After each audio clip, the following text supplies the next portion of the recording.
Oh my gosh, we are recreating the Costa Concordia with Queen Victoria right now.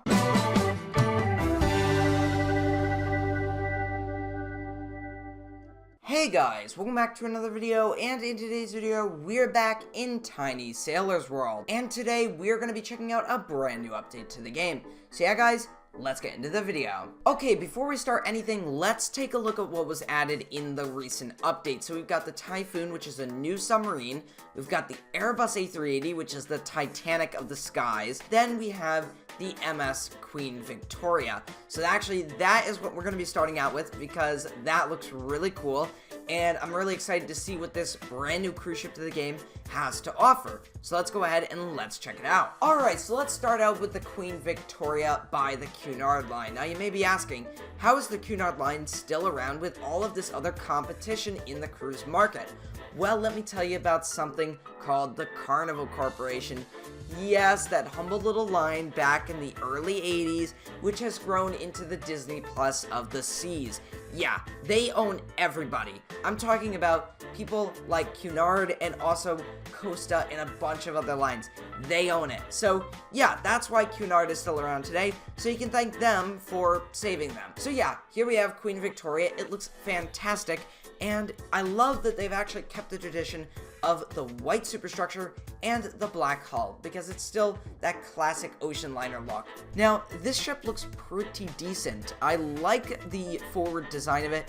It's a little more steep than you would see in some cruise ships. I'm talking to you, Norwegian Cruise Lines. I mean, they have really steep superstructures. So yeah, this one looks pretty decent here. So yeah, I mean, this is pretty nice looking, and there is also interior. We've got bridge interior, we've got some passenger areas as well, like we've got a dining room or something in here. Yep, there it is. And we've got a space at the stern as well, and a few other spaces around the ship. Anyways, let's go ahead, let's get this thing sailing towards New York, which should be somewhere, yep, right over there. So we've got to sail around Southampton a little bit, but we'll be heading towards New York very shortly, so let's go. Wow, so the storm has cleared up here, and we get a great view of the ship and the surrounding area around us. So anyways, I actually quite like the look of this ship. I know that some people absolutely hate cruise ships, and I know where they're coming from, so I'm not going to judge there, but I do like this ship. It's got some callbacks to the Queen Mary 2 with the funnel, and the QE2 in some spaces as well. And we also see a hot tub for the crew members, which is cool. So yes, the crew members are allowed to have those luxuries, which is nice to see. I mean, back in the early 80s and maybe even the early 60s, crew members on ocean liners or cruise ships didn't have those. Once their shift is over, they went to their bunk or had an open deck, and that was it. So yeah, it's nice to see a change for once. Anyways, we are continuing our way to New York. We may stop over at Halifax, which we can just barely see off in the distance. So we are actually making our way there pretty quick. We are traveling at 21 knots, which is pretty decent for this cruise ship. So the sun is set and we are sailing off into the distance here. We should arrive at Halifax shortly, but for now, we're just gonna enjoy our little cruise. Well, long cruise, because we're on a voyage actually, because we're crossing the ocean. Now as we approach Halifax, let's take a look at some of the amenities on board.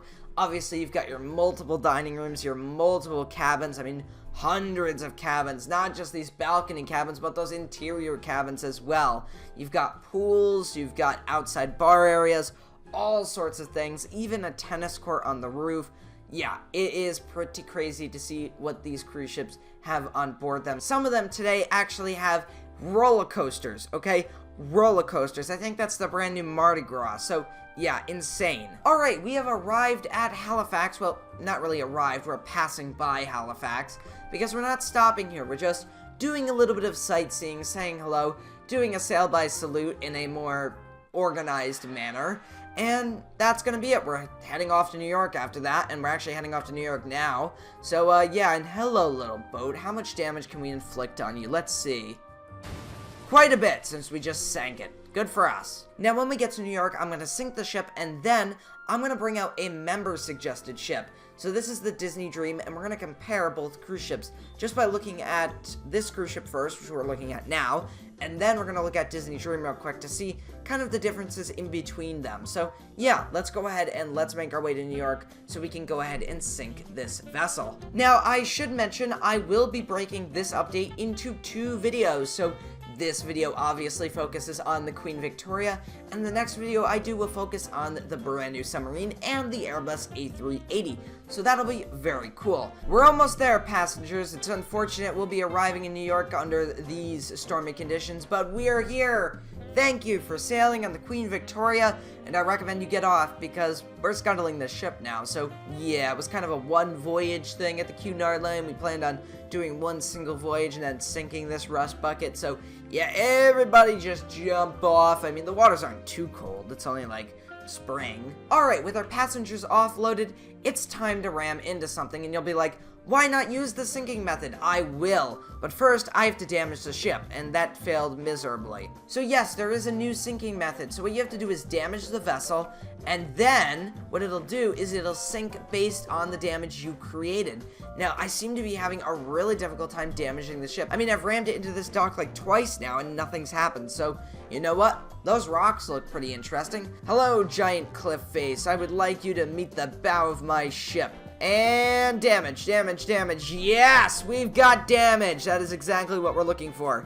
Not enough to completely total the ship, just enough to give us a bit of a list. Alright, so let's sink it right here. So if you press X, the button that we will be clicking is right here. So sink by current damage. So here we go. In 3, 2, 1, and sink. Alright, we are sinking. So as you can see, we are now listing over to the starboard side.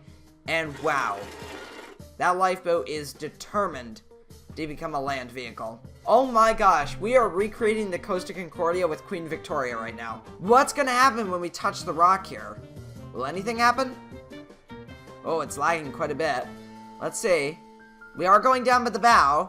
The stern is coming out of the water. I'm gonna jump off. So at this point, the Queen Victoria is now going down by the bow, and it's gone. So it is just hit the bottom, and that is the end for the Queen Victoria. So surprisingly enough, that was the worst case scenario for the Costa Concordia, at least for what the salvagers envisioned. But as you can see, that is the wreck of the Queen Victoria in very shallow water.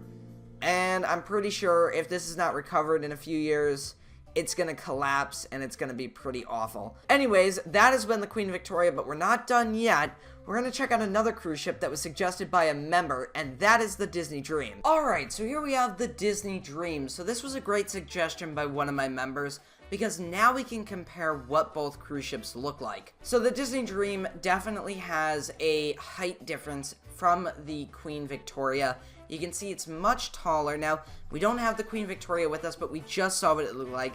And, you know, maybe not in length, but definitely in height, the Disney Dream exceeds it. So yeah, that is one main difference. Another difference is massive water slide. So Queen Victoria obviously doesn't have that, but I believe the Queen Victoria and multiple other of the queens are tailored towards adult cruising, so not really kid cruising like the Disney Dream. And obviously Disney is one of the reasons why it's a kid-oriented cruise. Now obviously Queen Victoria, you can bring kids on board and whatever, but the kid amenities won't be as lavish as on the Disney Dream, where you have these massive water slides and kid zones and all sorts of stuff like that. And finally, the forward superstructure. So for me, both the Disney Dream and the Queen Victoria have knocked it out of the park. I think the angles are just right, and I think the design of the bridge and whatnot are fantastic for both ships. But unfortunately, since Disney Dream is part of Disney Cruise Lines and not Cunard, it has to sink. And we're gonna sink you with a disgraceful sinking, the V-brake. Goodbye. Surprisingly, the lights are still burning. I would expect that if a ship like this was broken in two, it would just, like, completely die, but no. I guess the engineers have really anticipated for any sort of accident ever. And hey, another ship just spawned behind us. There was the Disney Dream sinking to the bottom forever. Well, not really forever until someone spawns in another one, but there we are. So yeah, that was pretty fun. We got to take a look at not only the Disney Dream, but the Queen Victoria. And stay tuned for the next Tiny Sailors World video, where we check out the rest of the updates. So that cool submarine, the Typhoon, and the Airbus A380, the Titanic of the skies. So yeah, if you guys enjoyed this video, make sure to leave a like and a comment, and I'll see you next time, guys. Goodbye.